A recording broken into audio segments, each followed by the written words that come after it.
नमस्कार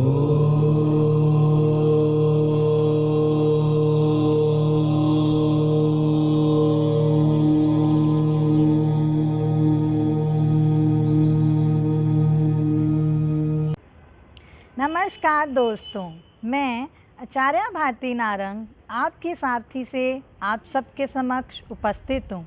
आज एक बहुत प्यारा टॉपिक लेकर आप सबके सामने खुले आसमान के नीचे अपने खुले विचारों को शेयर करने आई हूँ। टॉपिक का नाम है संबंध पति पत्नी का।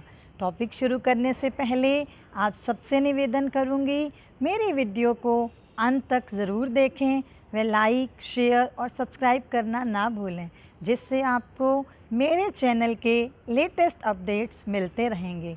आइए अब शुरू करते हैं अपने टॉपिक के बारे में। क्या है ये रिश्ता पति पत्नी का? क्यों इस रिश्ते को इतना अहम माना जाता है? क्या इस रिश्ते की महत्वता है?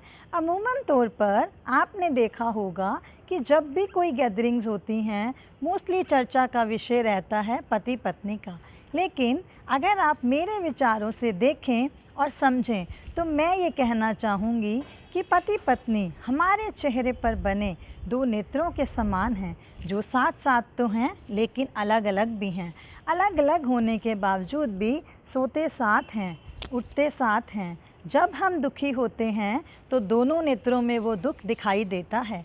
जब हम खुश होते हैं तो दोनों ही नेत्रों में समान चमक दिखाई देती है। यदि हमें किसी वस्तु को देखना है, दोनों नेत्रों से ही हम उस वस्तु को देखते हैं। यदि ऐसा नहीं होता तो आप सब जानते हैं, व्यक्ति संपूर्ण नहीं, टेढ़ी आँख वाला कहलाता है। यदि किसी कारणवश हमारी एक आँख खराब हो जाए या बंद हो जाए तो व्यक्ति अपाहिज कहलाता है। ठीक इसी प्रकार पति पत्नी में से भी यदि एक की सपोर्ट ना मिले या ठीक तरह से ये रिश्ता ना चले तो बहुत प्रॉब्लम आ जाती है। तो हमें यह समझना चाहिए कि पति पत्नी को दोनों नेत्रों के समान ही एक दूसरे को समान सम्मान देकर साथ लेकर चलना चाहिए। शायद तभी ज़िंदगी बहुत खुशनुमा और आनंददायक रहेगी। ये तो हुई मेरे विचारों की बात।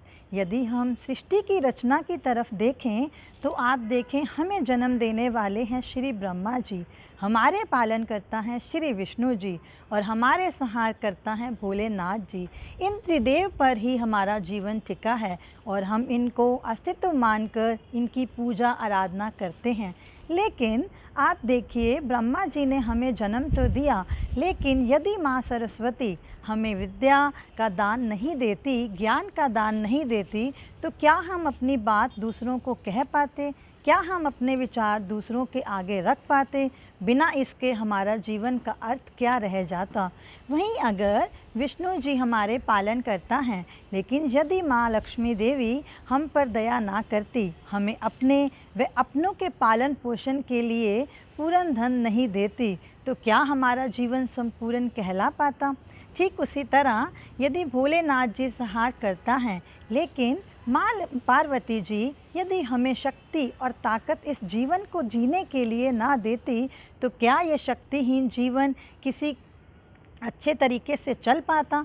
तो कहने का तात्पर्य यह है कि हमें अपने जीवन को संपूर्ण चलाने के लिए ब्रह्मा जी के साथ माँ सरस्वती जी, विष्णु जी के साथ माँ लक्ष्मी जी और भोलेनाथ जी के साथ माँ पार्वती जी का समान रूप से सम्मान करना चाहिए और आराधना करनी चाहिए। और समझने की बात यह है कि यदि प्रभु भी पत्नी के बिना कुछ नहीं हैं, तो हम इस संसार में इस जीवन रूपी नैया को बिना एक दूसरे के सपोर्ट के कैसे पार कर सकते हैं? ठीक है, ये तो हुई पति पत्नी के संबंध के बारे में बात। लेकिन मेरा ये मानना है कि आज के टाइम में हमें ज़रूरत है अपना नज़रिया बदलने की। आपने मोस्टली देखा होगा, कभी कभी जब कोई स्त्री काम करती है या जॉब करती है तो हस्बैंड्स का ये रिप्लाई रहता है, हमने तो परमिशन दे दी, क्योंकि हमारा शुरू से ही पुरुष प्रधान देश रहा है।